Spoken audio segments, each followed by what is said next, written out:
जिंदगी जैसे पहेली, जैसे कि कोई सहेली। जिंदगी जैसे कहानी, थोड़ी नई थोड़ी पुरानी। कभी चाबुक, कभी चॉकलेट, कभी रौनक, कभी धक्कम पेल। ये भी हो सकता है, वो भी हो सकता है, बट ऑलवेज रिमेंबर, लाइफ में कुछ भी हो सकता है।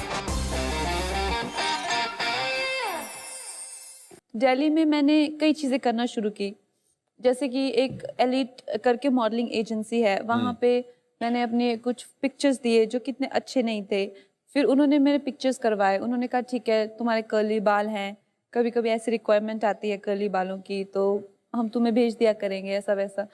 लेकिन वहाँ भी इतना अच्छा रिस्पॉन्स नहीं मिला। लेकिन अब इस टाइम पे जो मेरे जो मानसिक स्थिति थी, आई थिंक वो ये थी कि सच में ही I have done the worst thing. और अब मेरी ये सिचुएशन है कि मैं घर भी नहीं जा सकती हूँ। और ये सब आप सिर्फ 16 साल की थी तब? हाँ, क्योंकि मैं उस टाइम पे निकल के 6 महीने मैंने ये सब टाइम पास किया। और एक बड़े गट्स थे, मानना पड़ेगा। बहुत ज्यादा। और उस टाइम पे आई थिंक ये गट्स के करके मुझे ना थोड़ा सा उसमें भी वो सबसे वर्स्ट पीरियड था मेरे लाइफ का। बट आई थिंक उस टाइम तक मैंने ये बात एक्सेप्ट कर ली थी कि आई एम अ लूजर। उस टाइम पे 6-7 महीनों में मेरे को रियलिटी चेक हो गया था काफी ज्यादा।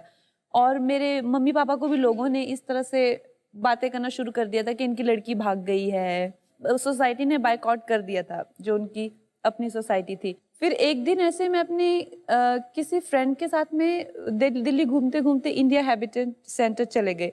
तो वहाँ पे ऐसा बोर्ड लगा हुआ था एक्टिंग वर्कशॉप, वहाँ पे वर्कशॉप हो रही थी। तो मैं वहाँ पे गई और फर्स्ट डे से मुझे जो भी अरविंद गौड़ करके हैं स्मिता ग्रुप के जो डायरेक्टर हैं, तो वहाँ पे उन्होंने कहा अच्छा अब ये सब ये कैरेक्टर करेंगे।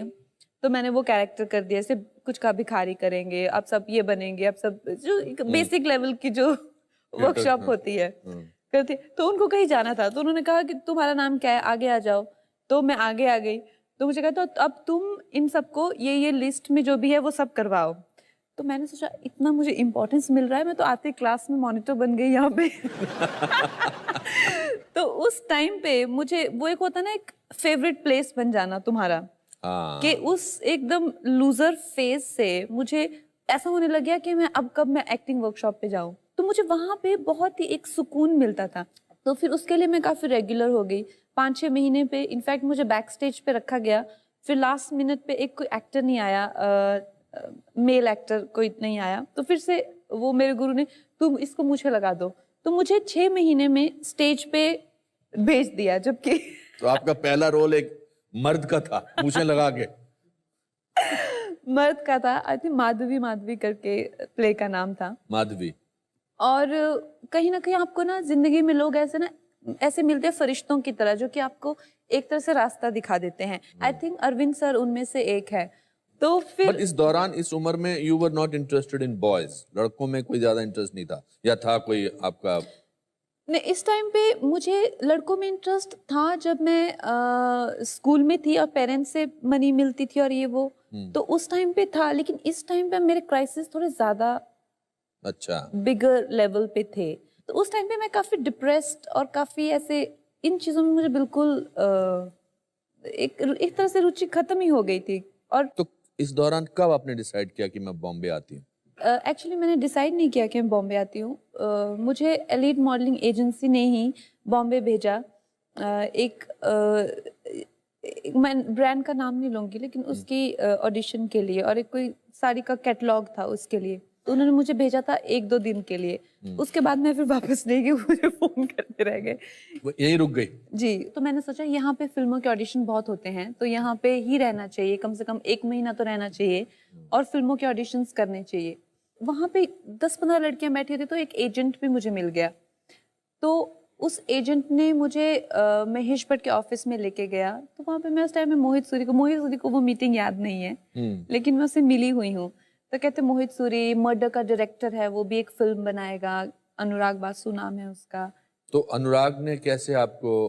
फिर उसको मेरे पिक्चर्स मिले, और पिक्चर्स मिलने के बाद उसने मुझे बुलाया, मेरा ऑडिशन किया, अनुराग ने ऑडिशन किया। एंड उसके बाद उन्होंने भट्ट साहब ने देखा, तो भट्ट साहब ने कहा कि ये लड़की तो बहुत छोटी है, ये लड़की तो 17-18 साल की है और जो हमारी फिल्म में जो लड़की है वो तो उसका तो बच्चा भी है 7-8 साल का, उसके पीछे पास्ट है कम से कम 28-29 साल की, तो वो होनी चाहिए।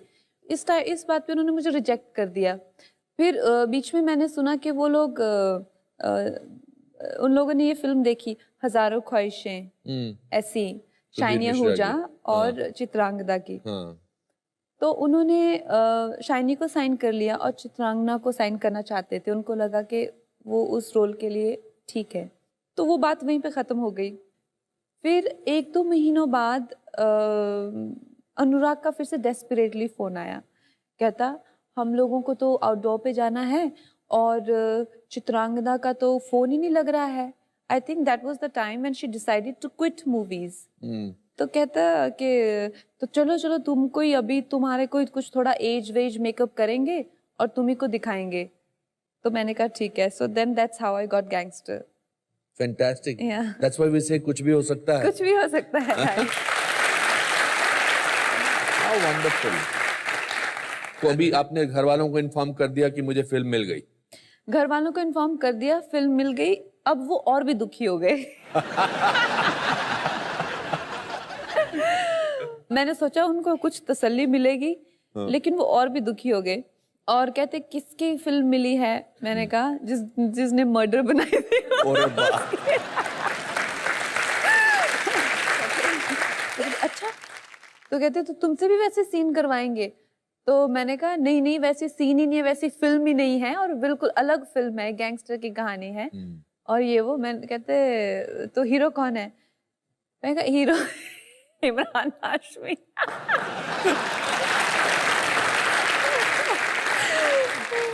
तो बेचारों के उनके तो उनके हाथ से फोन छूट गया ऑलमोस्ट। तो फिर तो मेरे डैडी बिल्कुल ही वो कहते ना हताश हो गए कि अब तो कोई उम्मीद नहीं है। तो मैंने उनको बताने की कोशिश की कि देखो वैसी फिल्म नहीं है और ये अलग किस्म का रोल है और अलग किस्म, लेकिन वो कहाँ समझे। तू वापस आ जा, तू ऐसा मत कर, और तुम इतनी छोटी हो। फिर मेरे डैड ने मुझे धमकाया कि तुम अभी माइनर हो, मैं आता हूँ वहां पे तुम्हारे सब कॉन्ट्रैक्ट टर्मिनेट कराता हूँ मैं, तुम कैसे अपनी मर्जी से कुछ भी कॉन्ट्रैक्ट साइन कर रही हो, ये वो। फिर मैंने अपनी मॉम से बात की, मैंने कहा उनको बोलिए कि थोड़ा सा तो शर्म करें, मुश्किल से फिल्म मिली है।